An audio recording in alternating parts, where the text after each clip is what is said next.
தென்னிந்திய லாரி உரிமையாளர்கள் வேலை நிறுத்தம் 6வது நாளை எட்டியுள்ள நிலையில் சென்னை, தூத்துக்குடி, விசாகப்பட்டினம் மற்றும் மங்களூரு துறைமுகங்களில் 10,000 கோடி ரூபாய் மதிப்பிலான பொருட்கள் தேக்கமடைந்திருப்பதாக கூறப்படுகிறது.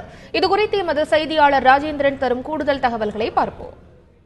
தமிழக அரசுடன் நேற்று சென்னையில் நடைபெற்ற பேச்சுவார்த்தையில் சுமூக உடன்பாடு ஏற்பட்டது.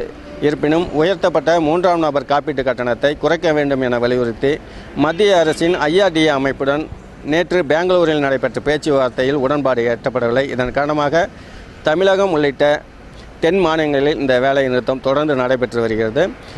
இந்த வேலை நிறுத்தம் காரணமாக 22 லட்சம் லாரிகள் நிறுத்தப்பட்டுள்ளன. சுமார் 10,000 கோடிக்கு மேல் பொருட்கள் தேக்கமடைந்துள்ளது. இந்த லாரிகள் வேலை நிறுத்தம் காரணமாக சென்னை, மங்களூர், தூத்துக்குடி, விசாகப்பட்டினம் உள்ளிட்ட துறைமுகங்களில் போக்குவரத்து முற்றிலும் சரக்கு போக்குவரத்து முற்றிலும் முடங்கி போயுள்ளது. தென் மாநிலங்களின் கேட்வே என்று சொல்லக்கூடிய கர்நாடகா மாநிலத்தின் நுழைவு வாயிலில் 8 கிலோமீட்டர் அளவுக்கு வாகனங்கள் நிறுத்தப்பட்டுள்ளன.